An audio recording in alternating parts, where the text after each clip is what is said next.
Hello students, आज हम लोग डिस्कस करेंगे ब्लॉक ओवर ब्लॉक्स के प्रॉब्लम पे। इस तरह के प्रॉब्लम पे स्टूडेंट्स को कुछ डाउट ये हो जाता है कि कौन सा ब्लॉक पहले मूव करेगा और कौन सा ब्लॉक बाद में मूव करेगा। तो ऐसे सिचुएशन में हम लोग ये चेक कर लेते हैं पहले कि किसका लिमिटिंग फ्रिक्शन, किस कॉन्टैक्ट का लिमिटिंग फ्रिक्शन कम है। लिमिटिंग फ्रिक्शन का मतलब पता है हम लोग को, mu equal to F equal to mu m g, है ना। तो वैसे ही यहाँ पे जो M2 ब्लॉक है वो M1 पे इस डायरेक्शन में इधर फ्रिक्शन फोर्स लगाएगा, क्योंकि फोर्स जब उधर लग रहा है तो ये इधर लगाएगा F1, और M1 इस पे लगाएगा इस डायरेक्शन में F1, है ना। कॉन्टैक्ट फोर्स है ये। फिर ग्राउंड जो है M2 ब्लॉक पे एक फोर्स लगाएगा F2। तो फोर्स ऊपर वाले ब्लॉक पे लग रहा है, तो यहां पे हम लोग पता ये करना पड़ेगा कि F1 बड़ा है या F2 बड़ा है। जैसे यहां पे ये F1 का वैल्यू निकालें तो mu into m g normal reaction, m g F1 normal reaction, m g मतलब M1 जी, तो ये हो गया तुम्हारा म्यू 1 M1 जी, है ना, F1 के लिए। और म्यू का वैल्यू है 0.6 इंटू M1 4 kg इंटू जी का वैल्यू कह रहा है 10 लेने के लिए mg, तो 4 kg मास 4 हो गया इंटू जी 10, तो ये आ गया तुम्हारा F1 इक्वल टू 24, ये न्यूटन आ गया।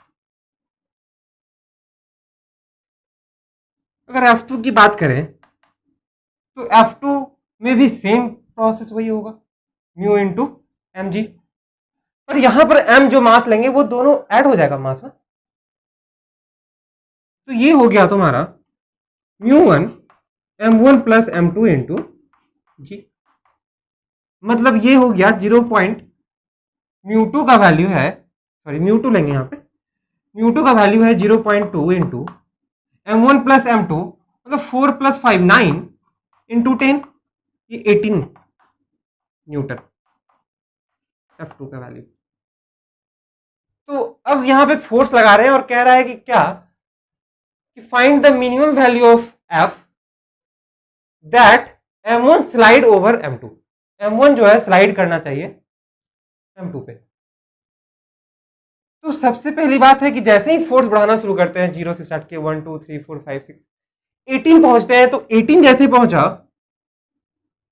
तो ये कांटेक्ट लूज हो गया, क्योंकि इसका लिमिटिंग फ्रिक्शन जो है वो 18 न्यूटन है और इसका 24 है, मतलब इसका कांटेक्ट फोर्स जो है, फ्रिक्शन कांटेक्ट जो है वहां पे वो ज्यादा है, इसलिए ये लूज नहीं करेगा।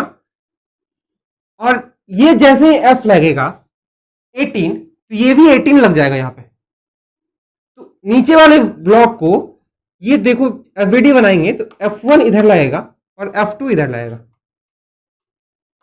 F1 का लिमिटिंग फ्रिक्शन कितना है, F1 का वैल्यू लिमिटिंग मैक्सिमम कितना हो सकता है 24, और अभी कितना होगा 18, क्योंकि यहां पे 18 लग रहा है, 18 लगा तो ये F1 18 हो गया। अब M2 का एफबीडी बनाया है, F2 के बराबर हो गया, F2 का जो लिमिटिंग फ्रिक्शन है उसके तक पहुंच गया। इसका मतलब ये अब लूज कर देगा कांटेक्ट। अब जैसे ही 18 से थोड़ा ज्यादा हुआ, इसका वैल्यू 18 से 19 हो गया, तो अब तो ये नहीं बढ़ेगा ना, पर ये बढ़ेगा। अभी कब तक बढ़ेगा, जब तक 24 नहीं पहुंच जाता। तो इस तरह के कंडीशन में पूरा सिस्टम चलना शुरू हो जाता है, ऊपर वाला ब्लॉक इस पे स्लाइड नहीं कर पाता, और जैसे ही फिर और फोर्स बढ़ाते हैं, अगर इसका फोर्स बढ़कर 24 हो गया, 24 हो गया, तो ये फोर्स F1 की लिमिटिंग वैल्यू तक पहुंच गया, तो इसका मतलब अब ये भी कांटेक्ट लूज करना शुरू करेगा, है ना। ये तो कांटेक्ट लूज कर चुका है और एक्सलेरेशन में है, कॉमन एक्सलेरेशन है इसके पास, दोनों मिलकर जो भी एक्सलेरेशन में बनेगा। और जैसे ही 24 से थोड़ा सा भी ज्यादा 24, तो ये कांटेक्ट लूज कर देगा और ऊपर वाला स्लाइड करने लगेगा, ऊपर वाला जल्दी से चलना शुरू हो जाएगा, है ना। F1 तो 24 ही रह सकता है ना, बस ये 24 ही रहेगा, ये तुम्हारा 18 रह सकता है, बस इससे ज्यादा नहीं हो सकता।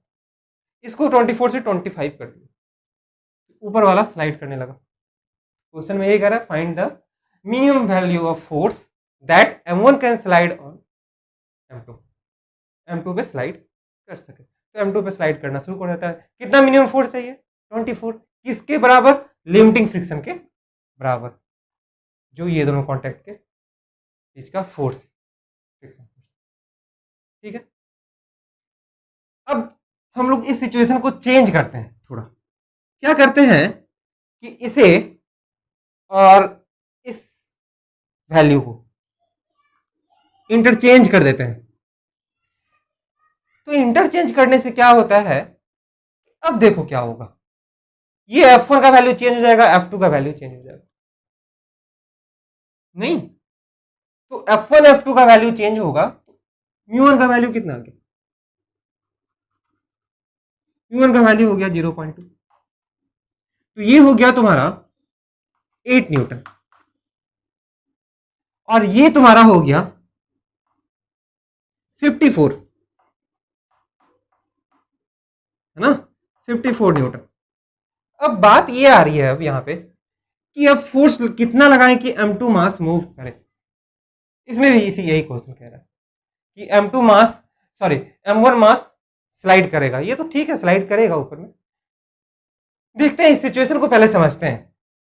फोर्स बढ़ाते हैं, 0 से स्टार्ट किए 1 2 3 4 5 6 7 8, जैसे ही 8 पहुंचे तो F1 का लिमिटिंग फ्रिक्शन पहुंच गया ना, ये कांटेक्ट लूज कर देगा, पर इसका तो 54 है, बहुत ज्यादा, तो ये स्लाइड करना शुरू हो गया। ये ब्लॉक रुका हुआ है, इतना ज्यादा लिमिटिंग फ्रिक्शन है, यहां पे फ्रिक्शन इतना ज्यादा है कि ग्राउंड उसको छोड़ नहीं रहा है। ठीक है, इसीलिए यहां पे क्या हो रहा है कि F1 का वैल्यू मान लो 8, यहां पे अभी F का वैल्यू लगा दिए, 8 से 9 भी कर दिए। ठीक है, तो ये मूव करना शुरू हुआ और चलना शुरू कर दिया, और ये तो 8 ही रहेगा ना, ये 8 है तो ये भी 8, ये 9 है तो ये भी 9 है। ठीक है, तो लिमिटिंग फ्रिक्शन इसका 54 तक बढ़ सकता है, F2 का वैल्यू, F2 का वैल्यू 54 तक बढ़ सकता है, पर क्या ये 9 हो सकता है आगे? नहीं, वो हमेशा 8 ही रहेगा, क्योंकि लिमिटिंग फ्रिक्शन का वैल्यू मैक्सिमम, कहने का मतलब ये कितना है, 8, ये हमेशा 8 ही रहेगा। ऐसा नहीं है कि इसका वैल्यू 54 तक पहुंचा दिया, अब 60 कर दिए तो ये स्लाइड होना शुरू हो जाएगा, नहीं, क्योंकि F1 का वैल्यू हमेशा 8 ही न्यूटन रहेगा। समझ में आ रही बात? तो यहां पे क्या होगा कि M1 मास निकल कर बाहर चला जाएगा और M2 मास वहीं पे रह जाएगा। ठीक है, ठीक है, तो अब इसमें हम लोग सेकेंड कंडीशन ये देखते हैं कि जब फोर्स ये नीचे लगता तो क्या होता।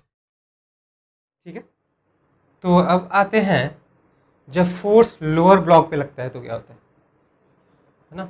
इस पे थोड़ा सा डिफिकल्टीज स्टूडेंट को बढ़ जाती है, पर कोई वैसा डिफिकल्टीज नहीं होनी चाहिए। देखते हैं पहले क्या होगा इसमें, सिचुएशन समझते हैं। इसमें क्या है कि जैसे इस पे फोर्स लग रहा है तो ये ब्लॉक इसको भी मूव कराना चाहेगा ना, इस पे फ्रिक्शन फोर्स एक इधर लगेगा और ये ब्लॉक इसको इधर रोकना चाहेगा, फ्रिक्शन फोर्स, और ग्राउंड भी इसको इधर रोकना चाहेगा।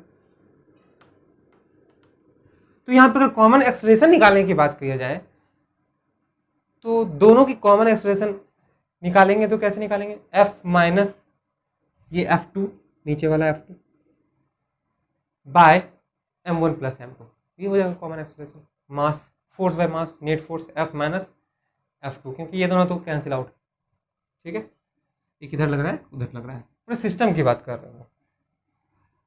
तो पहले हम लोग ये समझ लेते हैं कि फ्रिक्शन फोर्स जो F1 है वो वैल्यू है कितना है,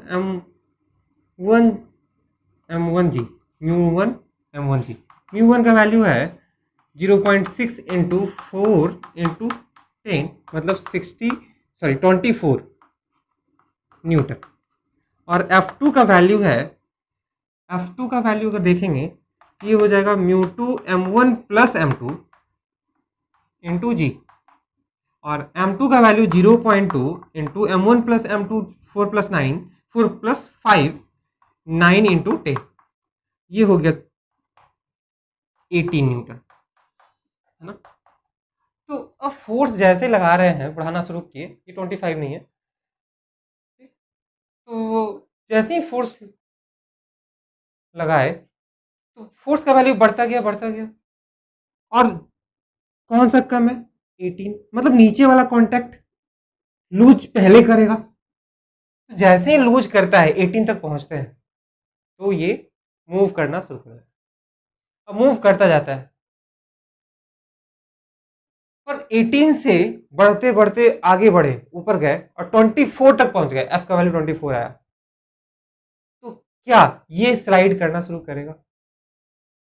तो बिल्कुल नहीं करेगा। क्यों नहीं करेगा, ये देखते हैं हम लोग, कंडीशन ये समझेंगे कि क्यों नहीं करेगा। क्योंकि इस फोर्स का वैल्यू बढ़कर कितना होना चाहिए, 24, पर इस फोर्स का वैल्यू नहीं बढ़ा है अभी तक, 24 नहीं पहुंचा है, इसका पहुंचा है ना, इसका पहुंचा, और अपोज कितना कर रहा है, 18। इसका मतलब जब ये दोनों का डिफरेंस इसके बराबर हो जाएगा, मतलब F माइनस F2 का वैल्यू F1 के बराबर हो जाएगा, लिमिटिंग वैल्यू के बराबर हो जाएगा इसके 24, तब ये स्लो हो जाएगा, ये फास्ट निकल जाएगा। या ऐसे कर सकते हैं कि इसका वैल्यू और बढ़ा दें कि F1 से भी ज्यादा हो गया, ग्रेटर देन इक्वल टू, है ना, कि डिफरेंस 25 आ गया, इसका तो 24 ही रहेगा ना, इसमें फोर्स ज्यादा लग गया। अब लिमिटिंग फोर्स यहाँ पे F1 24 ही है, 25 तो लग नहीं सकता, नीचे वाले में नेट फोर्स 25 लग रहा है, इसका तो स्पीड ज्यादा हो जाएगा, इसमें एक्सेलरेशन तो ज्यादा आ जाएगा, पर इसमें नहीं आ पाएगा फिर ना, उसमें उतना ही एक्सेलरेशन रहेगा, तो ये धीरे धीरे पीछे चलता चला जाएगा और ये आगे निकल जाएगा, और ये फिर, ठीक है। तो ये इस कंडीशन में ऐसे समझना होता है। और अब समझते हैं हम लोग नेक्स्ट सिचुएशन में, अगर इसको हम लोग चेंज कर देते हैं तो क्या, चेंज कर दिए, इंटरचेंज कर दिए 6,